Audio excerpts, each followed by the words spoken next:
Alors, bonjour tout le monde. Je tiens à vous remercier grandement d'être ici aujourd'hui. Je m'appelle Jean-François Denis. Je suis le président de l'ACC. Dans mes temps libres, je suis également directeur des opérations juridiques chez SNC-Lavalin, mais c'est seulement dans mes temps libres. Donc, au nom de l'ACC, bienvenue. Je sais que ça nécessite certains aménagements dans votre horaire de venir ici ce matin, mais sachez qu'on l'apprécie beaucoup de pouvoir réunir, encore une fois, autant de conseillers juridiques d'entreprise. Merci également à Garling WLG, qui est un commanditaire de l'ACC Québec depuis plusieurs années. Merci de nous accueillir dans vos bureaux. Je dois vous avouer que quand je suis ici, dans cette salle, j'ai l'impression d'être au Conseil de sécurité des Nations unies. Je trouve ça vraiment bien. J'adore ça. Merci à André Rivet, dont on va parler puis, un petit peu plus tard, qui a accepté d'être conférencier aujourd'hui. Avant d'aller de l'avant avec la présentation, je voudrais vous dire quelques mots sur un sujet qui me tient à cœur. Le 18 septembre prochain, qui est un lundi, nous allons avoir un événement qui constitue une première à Montréal. L'ACC Québec va recevoir la conférence Leadership 2.0 de l'ACC International. Donc, qu'est-ce que ça veut dire, ça? Ça veut dire qu'on invite des conseillers juridiques de partout à travers le monde qui vont converger vers Montréal pour une journée complète d'activités qui sont sous le thème du leadership, du développement du leadership dans votre département juridique puis au sein de vos entreprises. Si vous aviez qu'un seul investissement à faire, parce que contrairement à nos événements habituels, il y aura des frais, mais pour les membres, c'est quand même très raisonnable. Vous allez avoir une journée complète d'activités, un lunch, un cocktail et surtout du réseautage avec des conseillers juridiques de partout à travers l'Amérique du Nord. Il y aura peut-être des gens de l'extérieur, mais généralement, c'est plus concentré Amérique du Nord. Donc, qu'est-ce qu'on veut faire avec ça? Premièrement, cette conférence-là se donne une fois par année au Canada. Puis c'est la première fois que ça vient à Montréal. Ce qu'on veut, dans le fond, c'est vous aider, vous, comme conseiller juridique, pour vos carrières et votre département aussi, à passer au niveau supérieur, à vraiment acquérir des aptitudes qui sortent du simple contexte juridique, mais qui vont vous permettre d'aller un peu plus loin comme département. Les thèmes qui vont être abordés, je vous les résume très rapidement. Premièrement, il y aura un panel qui va traiter de la relation avec le C-suite. Donc, comment le conseiller juridique devient un Trusted Business Advisor. Comment on interagit avec le CEO, comment on interagit avec le CFO. Et pour cette occasion-là, vous allez avoir des General Counsel qui vont venir avec le président de leur compagnie. On va également avoir un atelier sur la planification stratégique. Est-ce que dans le département juridique chez vous, vous avez un plan stratégique? Si vous n'en avez pas, ça pourrait être une excellente occasion d'aller voir des gens qui en développent avec leur C-suite, puis qui en développent pour leur département. Il y aura également mon sujet préféré, pour ceux d'entre vous qui me connaissez, la démonstration de la valeur que votre département apporte. Alors ça, c'est évidemment un sujet qui est brûlant, qui est toujours pertinent, surtout à une époque où probablement vous vous faites dire souvent de couper vos budgets. Comment vous démontrez la valeur que vous apportez? Il y aura également un atelier sur le développement des compétences de votre équipe, sur le mentorat, sur le coaching, comment faire ça, comment amener vos gens au niveau supérieur. Et finalement, il y aura une présentation par un professeur dans le domaine des affaires sur l'intelligence émotionnelle. Donc, ça promet d'être un événement qui va être absolument unique, qui va aussi vous permettre d'avoir, je crois que c'est 6 heures de crédit du barreau du Québec. Puis, je pense qu'il y en a plusieurs d'entre vous qui se disent probablement, cette fois-ci, on ne me reprendra pas, puis je vais me prendre à l'avance pour aller chercher mes crédits. Alors, c'est une excellente occasion. Je ne sais pas pourquoi tout le monde rit, hein, c'est vrai. Suivez-nous sur LinkedIn ACC Québec ou sur Twitter ACC Québec aussi. Dans les semaines qui vont précéder l'événement, il y aura possiblement quelques petites surprises pour ceux d'entre vous qui auraient accepté de s'inscrire. Alors, surveillez-nous. On va peut-être organiser quelques petites activités en marge de la conférence. Je sais que comme l'événement se tient un lundi, ce qu'on veut essayer de faire, c'est de convaincre les gens de l'extérieur de la ville d'arriver peut-être un peu plus tôt pour pouvoir profiter de Montréal probablement au meilleur moment de l'année. Alors, je vous invite à nous suivre sur les médias sociaux. Pour ce qui est de l'ACC en général, bien, vous nous connaissez pour la plupart d'entre vous. À l'extérieur, vous avez des informations, des brochures publicitaires. Vous pouvez bénéficier d'un membership d'1 mois. Oui? 18 septembre, qui est un lundi. Alors, vous avez nos brochures publicitaires. Vous pouvez bénéficier d'un membership gratuit à l'essai d'1 mois. Je vous invite fortement à le faire si vous ne l'avez pas déjà fait. Et donc, ça complète un peu ce que je voulais vous dire sur l'ACC, sur Leadership 2.0. Je vais vous dire quelques mots sur notre conférencier d'aujourd'hui, André Rivet. Encore une fois, merci André. André est un spécialiste du droit publicitaire. Il a plusieurs clients dans le domaine. Il approuve des publicités destinées aux médias en général, que ce soit les journaux, la radio, la télévision, l'Internet. Donc, en matière d'obligations dans le domaine de la publicité, il est un grand spécialiste. Il est associé au bureau de Montréal de Garling WLG. Il est également fiduciaire, je m'expliquais, donc membre du comité de gestion de la firme. Un élément sur lequel je veux porter votre attention, parce que c'est quelque chose qui est assez intéressant, puis je pense qu'André me disait, ben, on n'est pas obligé d'en parler, il est très modeste. André est un spécialiste du recouvrement des créances en défaut, donc surtout dans le domaine hypothécaire, domaine bancaire en général. Ce sur quoi je veux porter votre attention, c'est l'approche très innovatrice et très technologique que Garling WLG a mis de l'avant. Ils ont un système qui vous permet, comme client, d'avoir accès à de l'information en temps réel sur ce qui se passe. Donc, beaucoup de transparence de la part de votre cabinet. Et également, ce que ça permet, c'est de vous assurer que le cabinet, de la façon qu'il utilise vos heures facturables, ils ont atteint un niveau d'efficacité assez impressionnant. Donc, je vous invite à parler avec André si jamais vous avez des questions. Je trouve que c'est une approche innovatrice, puis c'est tout à fait en ligne avec ce qu'on prône, nous, à l'ACC. André participe régulièrement à des conférences, publie des articles en matière de crédit, de consommation, de publicité. Il a enseigné le droit commercial à la faculté de l'Université McGill. Une chose intéressante aussi, il maîtrise l'allemand, mais à ma demande, la conférence sera en français aujourd'hui. Alors, sans plus tarder, merci André, puis bonne conférence. Merci beaucoup, Jean-François. Il parle très bien, Jean-François. Un peu plus, on pouvait le laisser aller, puis je pense qu'il pouvait faire la présentation. Alors, bonjour et merci effectivement d'être ici ce matin. On a eu très peu de belles journées depuis le début de ce printemps, alors c'est encore plus remarquable que vous êtes présents. Ce matin, on va vous parler de la loi canadienne anti-pourriel. Je ne vous dirai pas le nom complet ou le nom officiel, qui est, comme on dit en anglais, un tongue twister. J'imagine que vous êtes tous un peu au courant de la loi.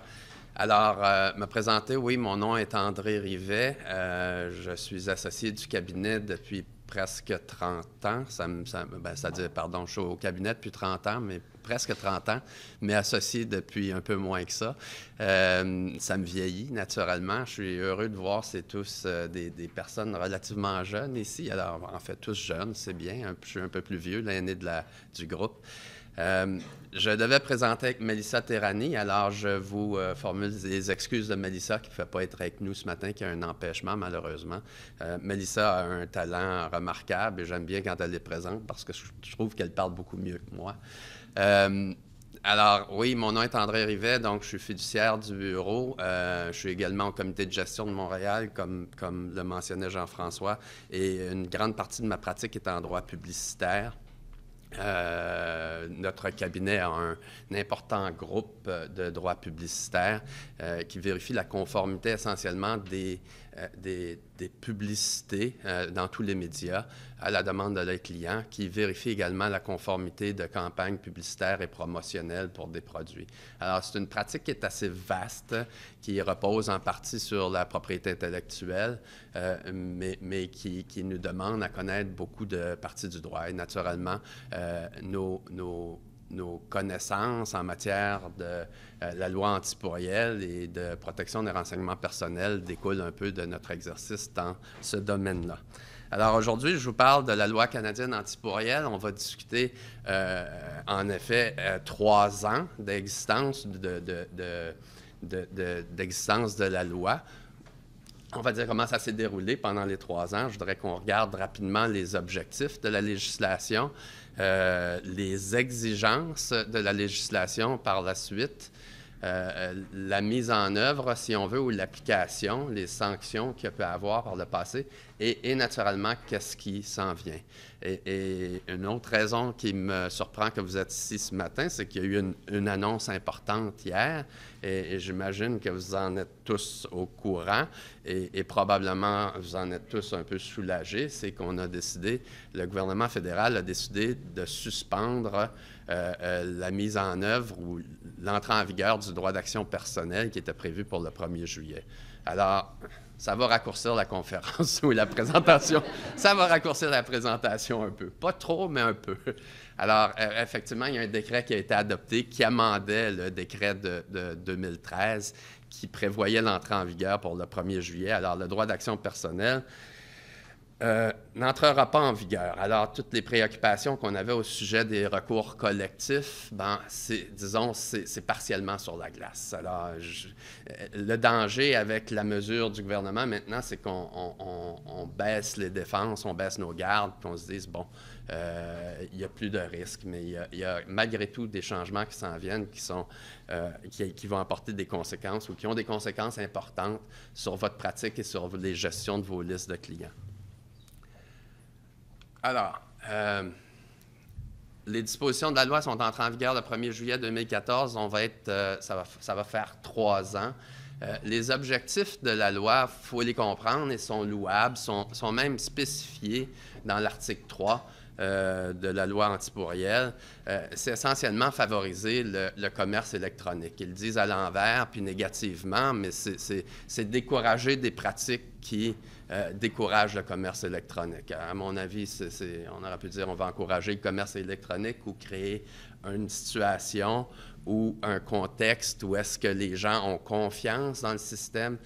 C'est un peu ça. Alors, c'est l'objectif principal, à mon avis, puis c'est stipulé dans l'article 3 de la loi. La loi repose essentiellement sur, j'ai indiqué 3 principes sur la diapo, mais comme vous le savez, c'est 2 principes. C'est premièrement d'obtenir le consentement et deuxièmement d'inclure un certain contenu dans l'envoi des messages électroniques commerciaux. Alors, on l'a divisé en 3. C'est obtenir le consentement, c'est s'assurer qu'on a un consentement pour faire des communications électroniques. Et ensuite, la question de la divulgation, c'est qu'il y a une divulgation d'informations relativement à l'expéditeur.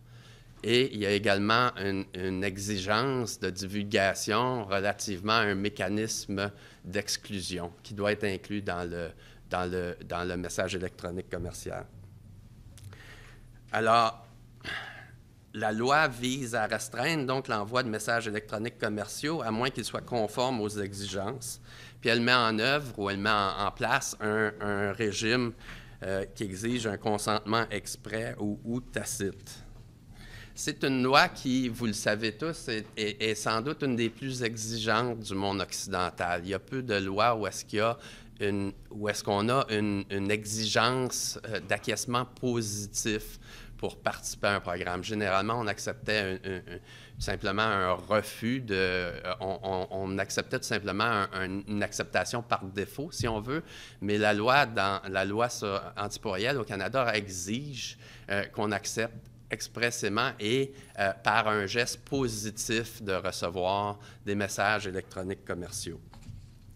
La loi en 2014 a été accueillie avec, en fait, les réticences et les réserves de l'industrie datent des années 2010. Alors, il y avait beaucoup de réticences à l'entrée en vigueur de la loi.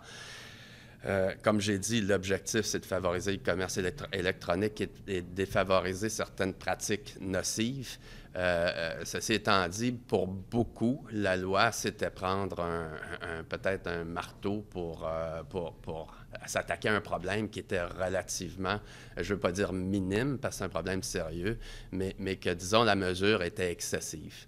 Et encore aujourd'hui, il y a des commentateurs qui doutent de la validité constitutionnelle de la loi sur la base du fait que c'est une limite beaucoup trop grande à la liberté d'expression commerciale. Alors, cette question-là n'a pas été débattue encore, n'a pas été adressée par les tribunaux, mais dans la mise en œuvre, éventuellement, ce n'est pas impossible. La résistance de l'industrie était telle qu'en 2014, la Chambre canadienne de l'industrie, la Chambre canadienne de commerce avait fait un sondage. 90% des entreprises étaient d'avis que la législation devait être abolie ou modifiée et 63% étaient d'avis que la loi rendrait la conduite des affaires plus difficile. Et je ne sais pas comment c'est chez vous en entreprise, mais ça l'a imposé effectivement un niveau additionnel de conformité et, je dirais, de tracasserie, mais de difficulté dans la gestion des relations avec les clients. Alors, c'était l'introduction un peu longue, la loi canadienne anti-pourriel. Alors, à quel type de message la loi s'applique-t-elle?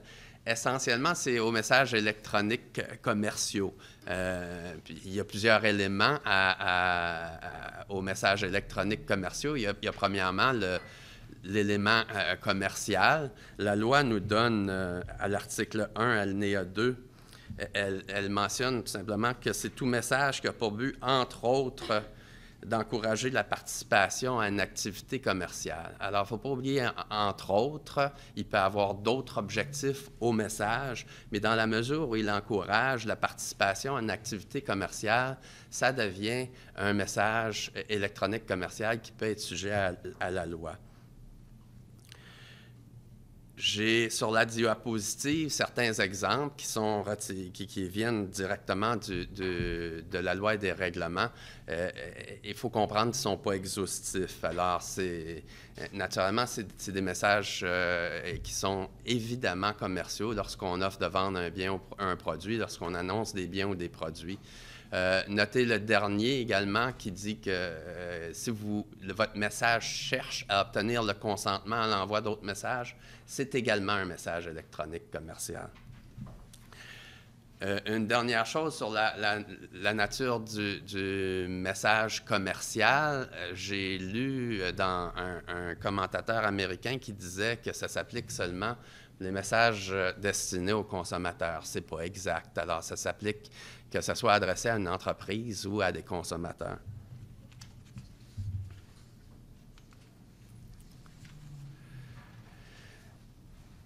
Ce qui est important également, quand on parle d'un message électronique commercial, pour tomber sous la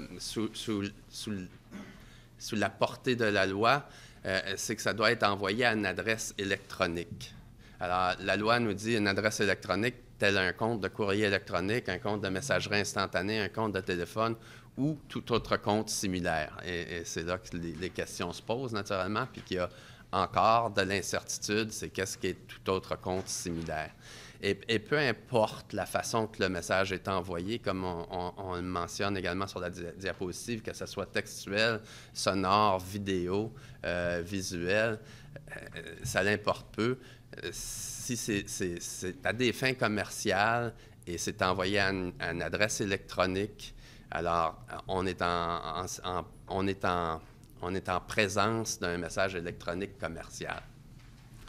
Pour les autres comptes similaires, les questions se sont posées pour les médias sociaux. Alors, les médias sociaux, est-ce que c'est envoyer quelque chose sur les médias sociaux? Est-ce que c'est envoyer un message électronique commercial? Alors, la question qu'il faut se demander, est-ce qu'il y a une adresse électronique? Je pense qu'il faut faire des distinctions. Alors, tout simplement écrire sur un mur ou publier quelque chose sur LinkedIn ou ailleurs, c'est considéré comme une publication, alors comme une diffusion. Ce n'est pas vraiment envoyé à une adresse électronique. Toutefois, si vous utilisez les services ancillaires, comme sur Facebook, Messenger ou autres, ça peut constituer un message électronique commercial parce qu'il y a une adresse vraiment électronique à qui on l'envoie, à qui le message est envoyé. Pardon. Il y a des messages exemptés, puis je pense pas qu'on peut vraiment aller à travers toute la liste. Il y en a dans la loi, il y en a dans les règlements. C'est pas tout le temps très clair comme exemption. Il y a des exemptions au régime complet, d'abord à l'exigence de consentement et à l'exigence de contenu. Il y a également des des exemptions ou à l'exigence de consentement, tout simplement. Ceux-là, on va les voir un peu plus.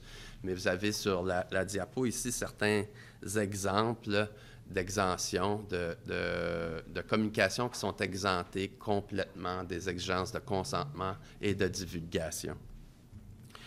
Également, dans la loi, il y a certains, des commentateurs ont fait des commentaires parce qu'il y a des exemptions qui, en fait, même en lisant ce qui est dans la loi, ça ne devrait pas être en premier lieu considéré comme un message électronique commercial. Alors,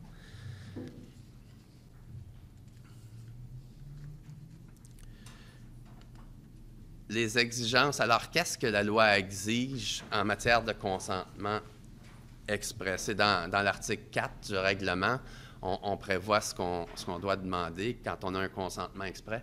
Et le consentement exprès est important. C'est vraiment l'assise de toute la loi. Et particulièrement avec les changements maintenant, si on considère les changements qui entrent en vigueur au 1er juillet, et particulièrement quand on considère les difficultés de preuve, c'est vraiment la base de votre protection et la base de la justification pour l'envoi d'un message électronique commercial. Dans la mesure du possible, donc, obtenez des consentements exprès. La loi, à l'article 4, donc, prévoit qu'est-ce qui est nécessaire pour le consentement exprès.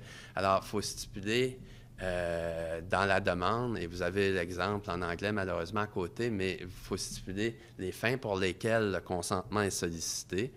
Il faut indiquer le nom de la personne qui sollicite le consentement ou la personne pour le bénéfice duquel le consentement est demandé, si ce n'est pas la même. Il faut fournir l'adresse postale de la personne qui demande et au moins un autre élément, à savoir une adresse web, un numéro de téléphone ou une adresse de courriel. Et finalement, il faut confirmer que le consentement peut être retiré en tout temps par la personne qui le donne. Alors, c'est des exigences qui sont quand même assez explicites. Faut tenir compte également que la loi, c'est-à-dire le CRTC, a reconnu que le consentement exprès peut être verbal, ce qui est assez spécial, mais si vous le faites verbalement, alors si vous obtenez un consentement verbal, vous devez néanmoins communiquer toutes les exigences requises pour la sollicitation d'un consentement exprès, dont notamment à la fin de votre conversation, vous devez dire à votre interlocuteur, vous savez, vous pouvez retirer votre consentement en tout temps. Puis ensuite, idéalement, vous en faites note en quelque part, puis vous mettez ça dans un registre, parce qu'éventuellement, on peut vous demander la preuve. Il y a des consentements également tacites au terme de la loi. Et le consentement tacite, c'est le consentement sur lequel beaucoup d'entreprises se sont fiées jusqu'à présent. Mais depuis l'entrée en vigueur de la loi, le consentement tacite qui existait, c'est lorsqu'il existe une relation d'affaires en cours ou une relation privée en cours. Alors, la relation d'affaires en cours, c'est qu'il y a eu des achats ou des contrats qui ont été signés dans les 2 ans qui précèdent l'envoi des messages. La relation privée en cours, c'est tout simplement qu'il y a soit des travaux, des cadeaux qui ont été échangés, une personne a offert son temps, du bénévolat. C'est assez explicite dans l'article 10, les alinéas 9 et 10 de la loi. Ce qui est important de noter également, c'est que la relation d'affaires en cours existe entre 2 personnes, naturellement. Ça vous donne toujours l'autorisation de communiquer seulement avec une personne, c'est-à-dire les parties qui sont dans la relation d'affaires, et ça ne vous donne pas aucunement une autorisation de communiquer avec un tiers. Alors, c'est quand même assez limité. La relation tacite, ce qui est particulier, c'est faut également être prêt à en faire la preuve. Alors, le CRTC, puis je vais peut-être y revenir un peu plus tard, si à un moment donné questionne vos pratiques en matière de communication de messages électroniques commerciaux, pourrait vous demander faites-moi la preuve des relations tacites. Ça peut vouloir dire faites-moi la preuve de vos relations commerciales antérieures. Alors, c'est un peu pour ça que je vous dis, dans la mesure du possible, le consentement exprès qui peut être conservé beaucoup plus facilement est idéal. Alors, qu'en est-il du consentement tacite? Il y avait une période de transition de la loi, c'est dans les derniers articles de la loi, je pense que c'est l'article 66, qui prévoyait que du 1er juillet du 1er juillet 2014 au 1er juillet 2017, pour les relations d'affaires antérieures ou pour les relations d'affaires en cours antérieurement, il y avait une période de transition de 3 ans. Mais pour vraiment cette période de transition de 3 ans s'applique, il faut que la relation d'affaires ait existé avant l'entrée en vigueur de la loi et qu'il y ait eu un historique de communication de messages électroniques commerciaux. Il y en a qui ont dit que ça en prend au moins 2. De la façon que la loi elle est écrite, ça prend effectivement plus qu'un message électronique commercial avant le 1er juillet 2014 pour invoquer tout simplement le consentement tacite et bénéficier de la période de transition de 3 ans.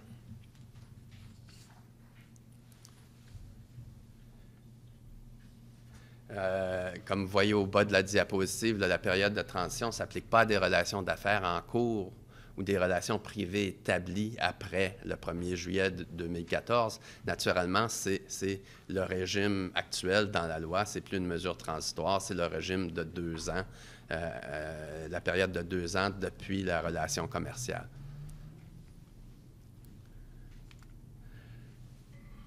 Il y a une autre forme de consentement tacite et elle est particulière. Je vous ai mis dans la chemise la décision de Blackstone. Les juristes étaient très... Vous n'avez pas besoin de la lire maintenant. Là, mais les juristes étaient très contents que le CRTC ait finalement rendu public une décision où est-ce qu'il y a un peu de direction sur l'interprétation de la loi. Et effectivement, dans Blackstone, on parle de divulgation tacite et particulièrement de la divulgation tacite pour des gens qui ont publié leur adresse bien en vue et qui l'ont divulguée à l'expéditeur. Alors, il y a tout simplement dans la loi une disposition qui prévoit, si vous avez publié, si une personne a publié son nom bien en vue, a divulgué publiquement, n'a pas indiqué qu'elle n'entendait pas recevoir de messages électroniques commerciaux et c'est là que le bas blesse, et que le message est pertinent à ces opérations, à ce moment-là, on peut comprendre qu'il y a un consentement tacite. Dans Blackstone, Blackstone a mis la main sur une liste qui devait être sur le web d'adresses de fonctionnaires au fédéral, si je ne me trompe pas. Néanmoins, une liste d'adresses de fonctionnaires. Et Blackstone vend des manuels d'éducation. Ils ont envoyé tout simplement des messages électroniques commerciaux à tous les fonctionnaires. Et ils ont effectivement été accusés ou ils ont fait l'objet d'un procès verbal par le CRTC, par une personne désignée. Ils ont contesté la décision. Alors, la décision se porte alors devant le CRTC. Le CRTC avait à décider cette question-là. Ils ont dit que est-ce qu'il y avait un consentement? Blackstone disait qu'il y a un consentement tacite, puis le CRTC devait déterminer si effectivement c'est le cas. Et malgré le fait que les adresses étaient, disons, publiques, elles étaient publiées, elles étaient accessibles, le CRTC a pris bien soin de dire que ça, en soi, ce n'est pas suffisant. Il faut vraiment démontrer que c'est... faut être capable d'établir que c'est pertinent aux affaires du destinataire. Le CRTC donne un exemple dans Blackstone, par exemple, où est-ce que sur un site web de vos entreprises, vous mettez le nom d'une personne avec son adresse courriel qui est responsable de certains services en particulier. Alors, selon le CRTC, ça laissera entendre que cette personne-là accepte effectivement ou peut recevoir, donne son consentement tacite à recevoir des messages électroniques commerciaux relativement à ses activités particulières.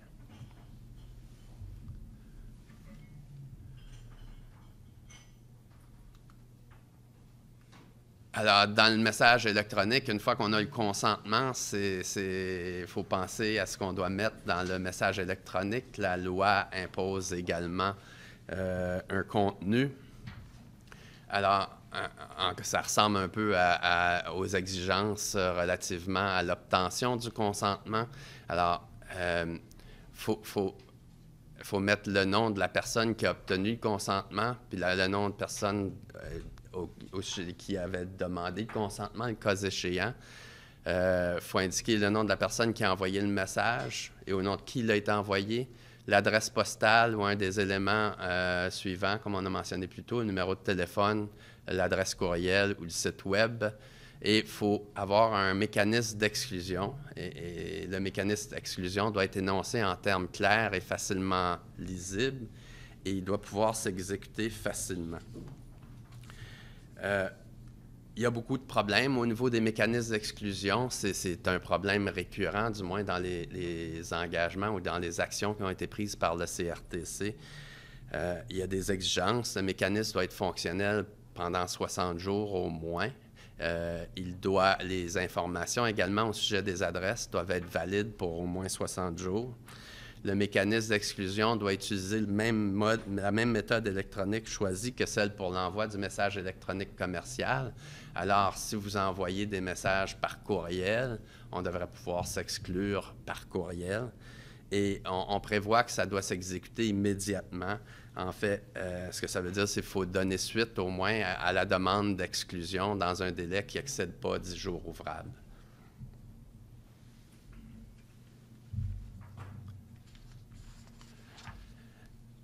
Des exemptions quant au contenu du message électronique commercial. Il y en a une qui est générale, c'est tout simplement pour les moyens de communication qui sont restreints, quand c'est impossible de mettre toute l'information dans le message en tant que tel. La loi prévoit qu'il est possible de faire une référence à une page web qui va être facilement accessible, sans frais, au moyen d'un lien indiqué dans le message électronique commercial. Alors, le lien doit être là.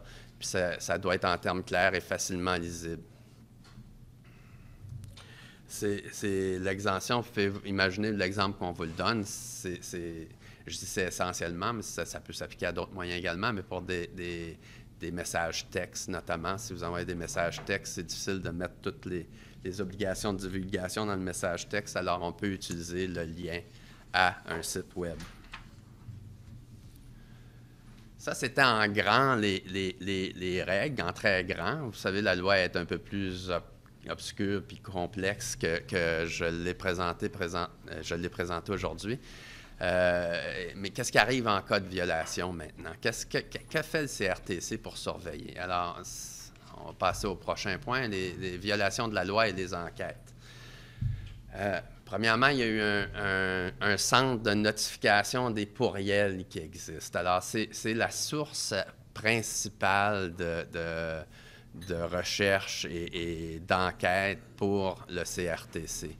Alors, c'est un centre qui est ouvert au public où les gens peuvent écrire et faire une soumission, on dit une soumission, mais qui est effectivement une plainte relativement à des communications électroniques commerciales. Alors, le site existe depuis 2014. Le centre a reçu plus de 950 000 soumissions. Ça ne veut pas dire qu'il y a 950 000 infractions, on s'entend, il y en a peut-être plusieurs au sujet des mêmes, mais 950 000, c'est important. C'est 5 000 à 6 000 par semaine. Puis on aurait pensé que ça cesserait un peu, mais au contraire, ça se maintient. Alors, il y a toujours autant de plaintes. Les plaintes changent un peu de par leur nature, mais peut-être que les gens deviennent plus sophistiqués puis plus au courant de la loi. Alors, les plaintes, il y en a de 5 000 à 6 000 par semaine. C'est des chiffres qui nous ont été communiqués par le CRTC. Originalement, puis sur l'ensemble, la plupart des plaintes concernent le consentement. Alors, on dit que le consentement n'est pas obtenu ou est irrégulièrement obtenu. Et également, la plupart des plaintes concernent les communications électroniques par courriel. Le seul changement notable, c'est depuis 2016, il y a une grande augmentation qui a été remarquée par le CRTC au sujet des plaintes concernant les messages textes. Alors, le CRTC peut naturellement ou bénéficie de toutes les informations dans le centre de notification des pourriels, mais le CRTC fait également ses propres enquêtes, surveille l'industrie, a également des ententes avec des organismes internationaux, puis c'est disponible sur le site du CRTC. Il collabore pour vraiment attaquer les gens qui enfreignent de façon systématique la loi. Qu'est-ce que le CRTC peut faire quand il constate une violation ou quand il veut déterminer s'il y a une violation? Il y a toutes sortes de pouvoirs dans la loi. Il y a des pouvoirs d'injonction, il y a des pouvoirs d'envoyer des avis pour la conservation de documents. Il peut naturellement entreprendre des enquêtes. Un des pouvoirs les plus importants dans le cadre de ces enquêtes, c'est le pouvoir d'envoyer des avis de communication. Et à la conférence des représentants du CRTC à laquelle j'ai assisté au mois de mai, on constatait que c'est vraiment onéreux comme travail répondre aux demandes du CRTC dans le cadre d'une enquête. Fait, dans la mesure du possible, vous ne voulez pas vous rendre là. C'est tout simplement, ça va demander beaucoup de ressources. Naturellement, le mieux préparé vous êtes, le plus facile, c'est de répondre, mais néanmoins, ça demande beaucoup de ressources et beaucoup de travail pour répondre à une demande de communication de documents du CRTC. Ils peuvent demander une liste complète des courriels. Alors, vous avez des exemples, là, des courriels auxquels des messages commerciaux ont été envoyés. Pour chaque adresse, la méthode et le type de consentement utilisé et la date. Alors, c'est particulièrement pourquoi je disais que le consentement exprès est plus facile à gérer. Vos documents politiques, procédures pour l'obtention des consentements à l'envoi de messages, des listes d'épuration de consentement, qu'est-ce que vous avez fait, notamment maintenant avec l'entrée en vigueur, ou c'est-à-dire avec la fin de la période de transition. Les gabarits de courriel que vous utilisez, des documents de contrat, renseignements de paiement si vous faites affaire avec des tiers pour envoyer vos courriels, même des états financiers, des bilans de l'entreprise. Alors, dans Blackstone, quand vous lisez la décision, vous verrez effectivement, c'est des demandes qui ont été faites. Et ces demandes-là se font parce que c'est un des éléments qu'on considère pour l'attribution, l'imposition d'une sanction administrative pécuniaire. Alors, c'est à l'article 17 de la loi où on prévoit que l'avis de communication peut être envoyé et on prévoit les raisons pour lesquelles il peut être envoyé. C'est pour s'assurer du respect de la loi, de décider si une contravention a été commise ou de faciliter une enquête.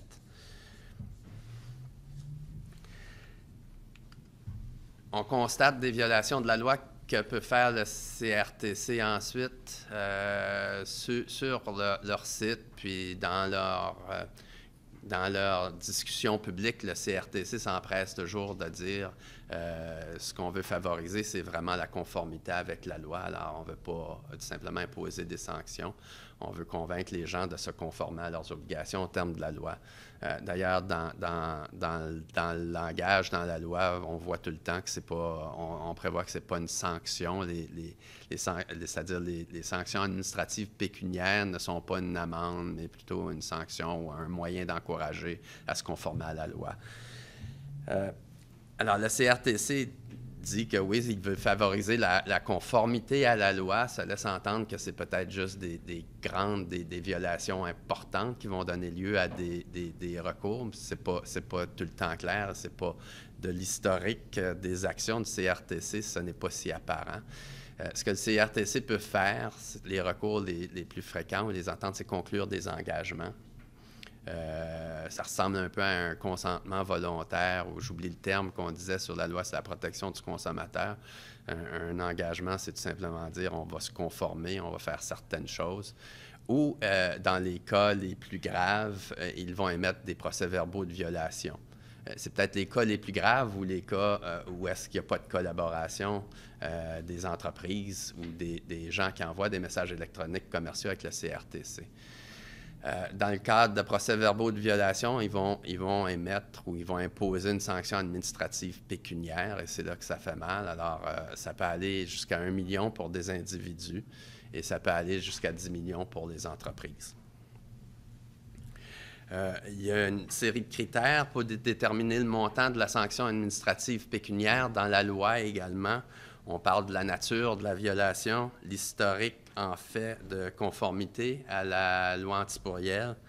On parle des avantages financiers découlant de la violation et de la capacité de payer de la sanction, entre autres. Alors, c'est des éléments qui sont considérés. Et encore une fois, ce n'est pas exhaustif. Puis particulièrement à cause des éléments financiers, vous comprenez maintenant un peu pourquoi le CRTC va demander dans certaines circonstances, quand il envoie des avis de communication, des états financiers et des bilans. Autre point peut-être à souligner, c'est assez exceptionnel, ça fait rager certains commentateurs. Alors, il y a les entreprises, disons, c'est une corporation qui envoie le message, la corporation va être visée ou peut être visée par la sanction administrative pécuniaire, mais également les dirigeants, administrateurs, mandataires qui ont ordonné ou autorisé la violation à la loi ou qui y ont consenti ou participé. Alors, il y a une responsabilité des dirigeants de l'entreprise potentielle. C'est assez exceptionnel. On connaît ça en matière du droit de l'environnement. Les commentateurs se disent, bien, envoyer un pourriel par accident, que ça entraîne presque les mêmes conséquences que polluer le fleuve Saint-Laurent. C'est assez remarquable. Qu'est-ce qu'on a comme expérience sous la loi à ce jour? Beaucoup plus d'engagement, ce qui est peut-être encourageant, pas nécessairement pour les juristes, parce qu'on ne comprend pas toujours le raisonnement.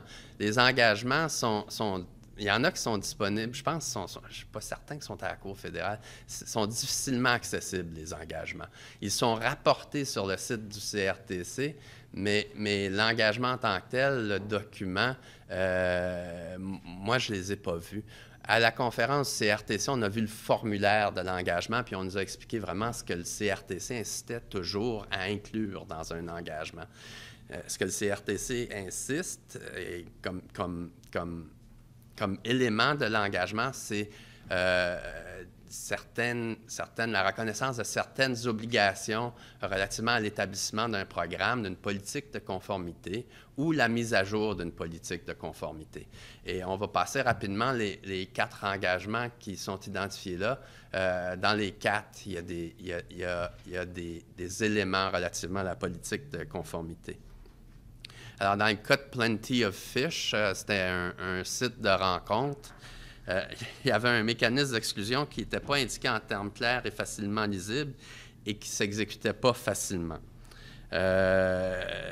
Plenty of Fish s'est engagé à avoir un programme, à mettre en place un programme de conformité et a accepté de payer. Puis on ne dit pas une sanction administrative pécuniaire dans ce cas-là parce que ce n'est pas imposé, mais a accepté de payer la somme de 48 000 $. Dans le cas de Porter, la compagnie aérienne, on dit qu'il y avait des allégations de mécanismes d'exclusion non conformes ou absents. Il y avait des informations d'identification incomplètes. Il y avait des absences de preuves pour certaines adresses. Porter s'est engagé à actualiser et mettre en œuvre son programme de conformité et a convenu de payer 150 000 $. Roger Media, on monte progressivement. Roger Media, un mécanisme d'exclusion qui ne pouvait pas être exécuté facilement, ne permettait pas d'exprimer la volonté de ne plus recevoir d'envoi ou ne contenait pas d'adresse valable pendant 60 jours, n'aurait pas les demandes d'exclusion dans les 10 jours ouvrables. Alors, Rogers a convenu de mettre à jour et en œuvre son programme de conformité et a convenu de payer 200 000 $. En 2016, on en a retracé juste un, c'est Kellogg Canada. Dans ce cas-là, c'est des envois de courriel sans consentement, tout simplement. J'imagine que le nombre était moins important parce que la contribution monétaire était moindre, c'était 60 000. Et également ici, il y avait un engagement de mettre en œuvre divers éléments du programme de conformité, manifestement auquel on n'attachait pas trop d'attention.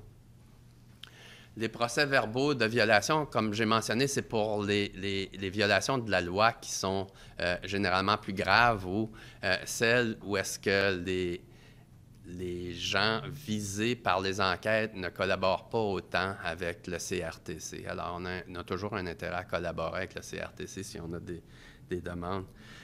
Dans le cas de CompuFinder, c'était le premier sous la loi qui a reçu un procès-verbal de violation. C'est une entreprise québécoise. Je pense que c'est une toute petite entreprise, je ne me trompe pas, parce que le président, c'est une adresse résidentielle à Saint-Sauveur. Ils ont envoyé des messages électroniques commerciaux sans consentement et des messages électroniques commerciaux sans mécanisme d'exclusion fonctionnant adéquatement. Ils ont violé ainsi les articles ou alinéas 6.1a et 6.2c de la loi. Ce qui a été imposé comme sanction, c'était 1 100 000 $. CompuFinder, à l'époque, comptait apparemment pour 26 % de toutes les plaintes dans le secteur de l'industrie et violait de façon flagrante les principes de la législation. CompuFinder est allé en révision du procès-verbal ou de l'imposition du procès-verbal. Ça passait apparemment devant le CRTC, puis on nous disait qu'on s'attend à une décision bientôt. Alors, j'imagine peut-être avant l'été. Blackstone, c'est une autre entreprise qui a fait l'objet d'un procès-verbal de violation. Blackstone, c'est, comme je vous l'ai mentionné un peu plus tôt, c'était une entreprise d'éducation qui vend des manuels d'éducation. Alors, elle a envoyé des messages électroniques commerciaux non sollicités à des employés du gouvernement. Le procès-verbal faisait état de plus de 385 000 messages envoyés sans consentement. Le procès-verbal qui a été émis, c'est pour 640 000 $. Ils ont fait leur présentation d'observation, c'est ce qu'on appelle en fait une contestation au CRTC dans le délai.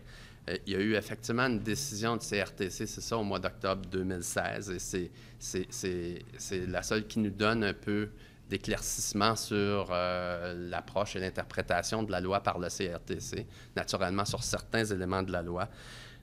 Ils ont confirmé au CRTC l'émission du procès-verbal et la violation des dispositions de la loi.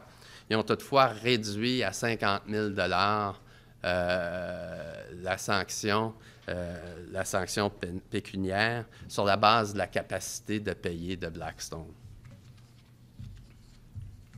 Alors, ça, c'est les mises en œuvre, les actions principales du CRTC et qui ont quand même eu pas mal d'attention dans les médias.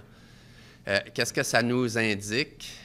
Alors, effectivement, il va y avoir quand vous faites l'objet d'une enquête, ils vont vérifier tout. On a vu que, notamment dans CompuFinder, on voit plusieurs, ou on observe plusieurs violations. Le CRTC va faire la liste, va vérifier le consentement, mais peut naturellement vous reprocher toutes sortes d'autres choses pendant l'enquête. Alors, pas seulement des envois massifs sans consentement, mais également des violations techniques de la loi au niveau du mécanisme d'exclusion pourraient vous exposer. Il ne se concentre pas seulement sur les dossiers entre les entreprises et les consommateurs, comme les gens pourraient croire. Alors, le premier dossier de l'application, CompuFinder encore, visait en grande partie le marketing entre les entreprises. Puis la coopération est cruciale. Alors, c'est préférable peut-être de se tenir à l'engagement, malgré que c'est un peu opaque et ça, vous n'avez pas nécessairement la révision devant le CRTC, mais ça vaut certainement la peine d'explorer un engagement plutôt que de s'exposer à un procès-verbal de violation. Au bas de la diapositive, je vous les ai mentionnés un peu plus tôt, là, les éléments que le CRTC va prendre ou la personne désignée va prendre en considération pour l'imposition des sanctions administratives pécuniaires. Alors, ils sont là encore une fois. Le droit privé d'action, pardon. Le droit privé d'action, il est à l'article 48 de la loi. Si vous allez sur le site, il est ombragé. Alors, il va rester ombragé. Oui.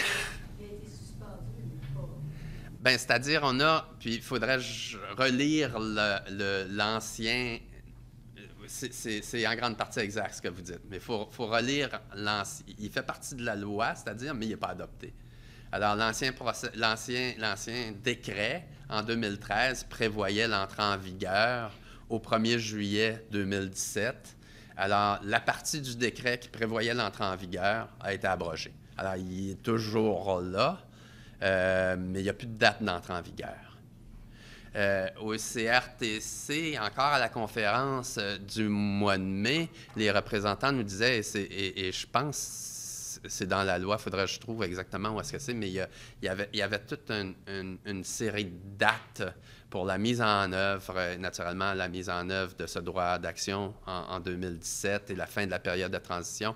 Et il y a également en 2017 ou à la fin de 2017, une période qui commence, c'est une période de révision parlementaire ou du gouvernement de la législation.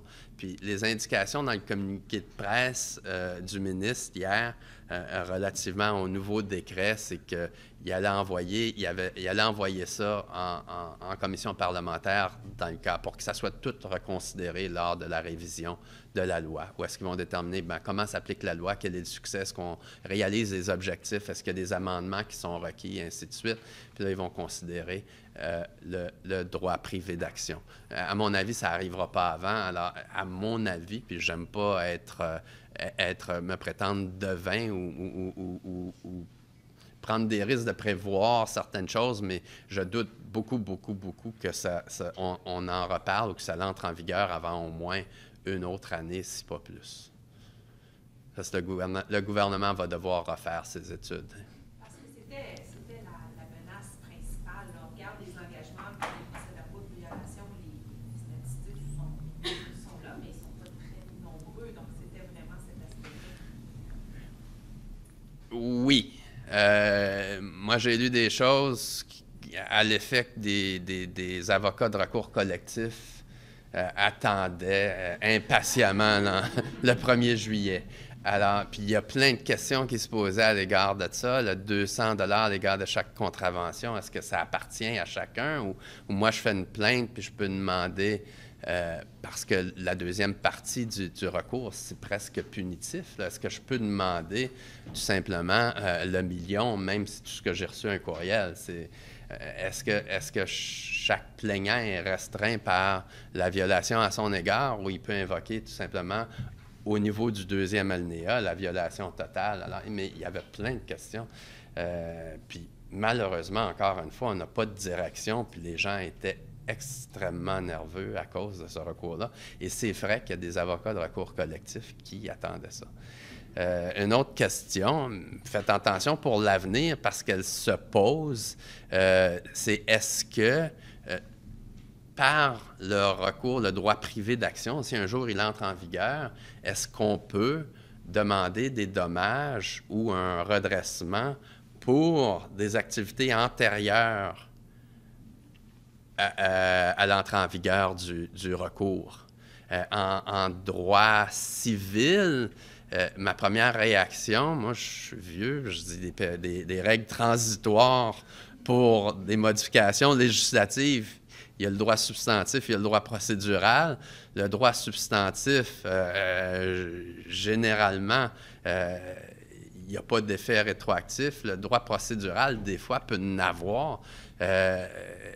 Moi, à mon avis, on crée un droit substantif en donnant le 200 $ à 1 million, puis ça ne devrait pas aller en arrière. Ça n'existait pas avant le 1er juillet 2017, mais on ne sait pas ce qui va arriver. C'est comme un droit un peu mixte, où est-ce que c'est la création d'un recours, mais ça donne également un droit à un plaignant de demander une indemnisation de 200 à 1 million. Oui, pardon. Non, c'est... Si je peux me permettre, c'est un peu comme le régime de droit de la concurrence. Il y a quand même un aspect de gouvernance plus d'optique là-dedans. Ça dépend dans quelle industrie on est. D'être dans une industrie où est-ce qu'on est dans le marketing, dans les apparences, d'avoir une sanction du CRTC qui faut avoir respecté la loi. Ça peut avoir un impact sur l'image de la compagnie, qui peut avoir un effet très, très, très important. Même comme la loi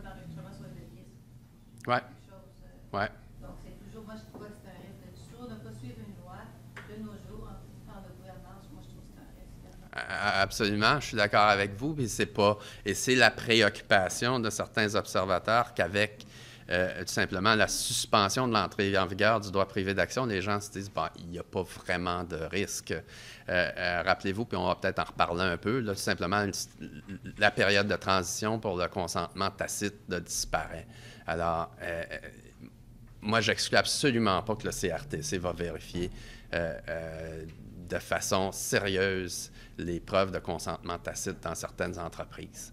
Je ne pense pas que, malgré tout ce qu'on dit, puis qu'effectivement, ils peuvent s'attaquer à des violations techniques, si vous faites une erreur une fois, puis vous avez des systèmes en place, une politique de conformité, puis un de vos nouveaux employés qui est arrivé et qui n'a pas eu le temps de tout lire, ça m'étonnerait que le CRTC vienne. À mon avis, ils vont continuer d'attaquer les gens ou de s'en prendre aux gens qui violent de façon systématique la loi. Bon, pour vous, c'est exactement ça. Ouais. Quand la loi est en vigueur, nous, on a fait le train d'exercice, on a mis le courriel en place, mais j'ai quand même dû faire la job de dire, c'est important, le gang, aller chercher le consentement. Comment ça, il faut regarder, vous ne voulez pas qu'on se retrouve dans les journaux et tout ça. OK, on va le faire. Comme d'habitude, il faut quand même le faire contre quelqu'un, c'est important qu'on suive les lois pour pas que notre business, notre image soit affectée. Il faut quand même qu'on continue à faire ce travail-là comme conseiller d'entreprise. Je pense que c'est important, même si la poursuite privée a été suspendue, je pense, mon opinion personnelle. Mon autre question, peut-être que j'en sais, mais quand on parle de la définition d'un courriel commercial, à la loi est en vigueur, il y avait plein d'interprétations de ce courriel commercial, c'était tellement vaste que c'était comme, il y avait des gens, puis ils me parlaient même des avocats externes qui disaient qu'envoyer un employé à l'interne qui envoie un courriel à tout le monde dans le bureau en disant je vends des chocolats pour mon fils, pour son équipe de hockey, ça serait un courriel commercial non permis.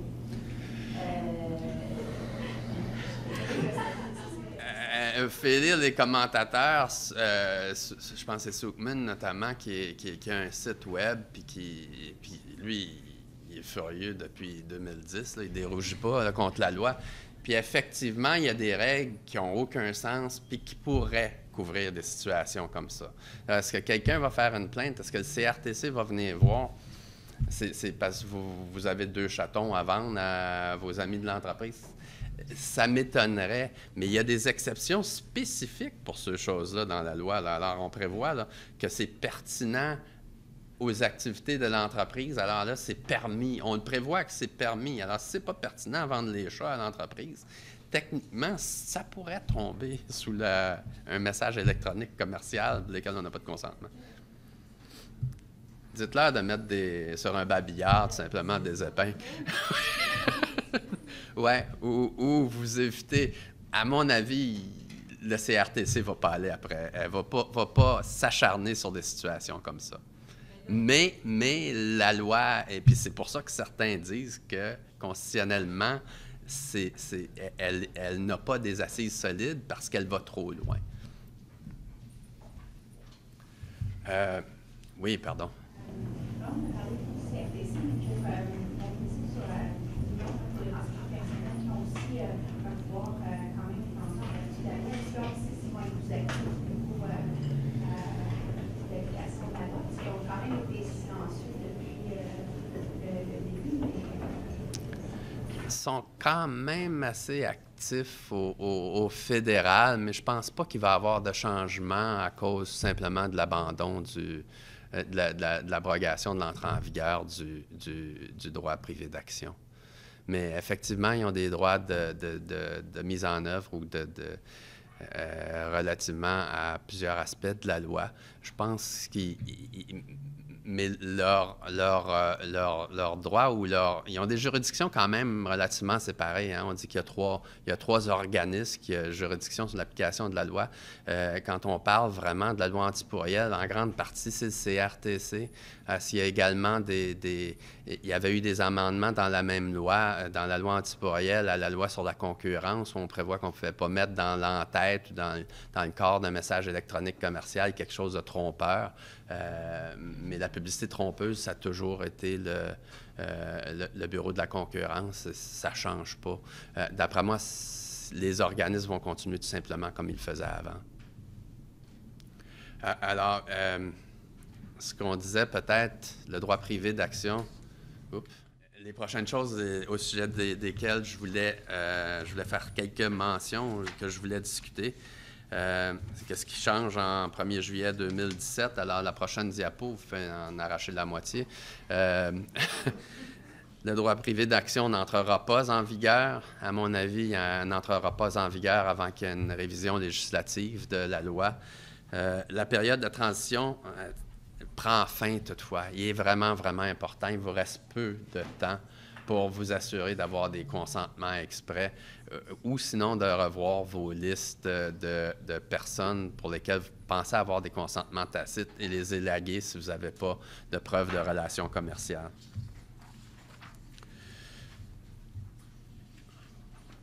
Non. Alors, je suis rendu à 19. Qu'est-ce que vous devez faire immédiatement? Probablement, c'est vous assurer, vous déterminer ce que vous envoyez. Comme si vous envoyez des messages électroniques commerciaux, je pense que tout le monde en envoie. Identifier les moyens que vous utilisez pour les envoyer. Évaluer si vous avez obtenu un consentement tacite ou exprès. Le consentement tacite, revisez vos listes. Assurez-vous que vous êtes en mesure de faire la preuve. Assurez-vous que les demandes de consentement soient conformes à la loi. À la page 20, il faudrait élaborer un programme ou un plan pour obtenir les consentements requis. Il faut s'assurer que ensuite, une fois que vous avez vraiment des bonnes listes, au-delà de ça, assurez-vous que les messages électroniques commerciaux présentent le contenu ou ont le contenu requis par la loi. Bon. Ouais, déterminez ensuite comment la loi peut affecter vos politiques. Mais vous avez déjà beaucoup de ces choses-là en place. Révisez les politiques au besoin. Conservez un registre de vos pratiques, politiques et vérifications. Puisque la LACP prévoit une défense fondée sur la diligence raisonnable. Alors, l'existence d'une politique de conformité est importante pour la diligence raisonnable. La défense de diligence raisonnable, mais à mon avis, n'est pas suffisante en soi.